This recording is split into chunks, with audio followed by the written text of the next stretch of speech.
राम राम भैया. राम राम. बरं भैया, आपण काही दिवसापूर्वी आपल्याला डेमो दिलता वांग्यासाठी. हो, तर तुम्हाला काय रिझल्ट वाटला? नाही आम्हाला रिझल्ट भारी आले. आमच्या ह्या समजा देठावरती बुरशी आलेली होती. हां त्या देठावरची आता 7 दिवस झाले पंप मारून. हां. त्या देठावरली बुरशी गेली. बरं, मालावर क्वालिटी आली.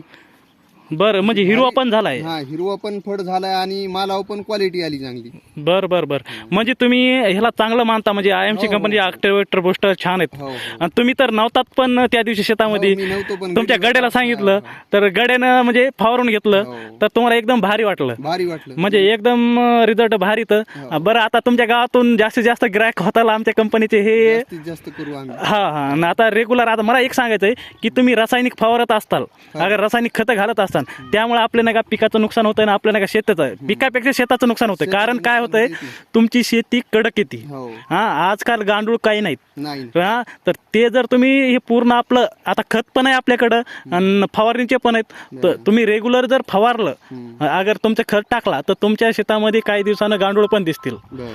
तर नाही का, जास्तीत जास्त आपला आयुर्वेदिकचा यूज करा आणि आपलं आयएमसी ला पुढं न्या. Good IMC. गुड आहे आमची.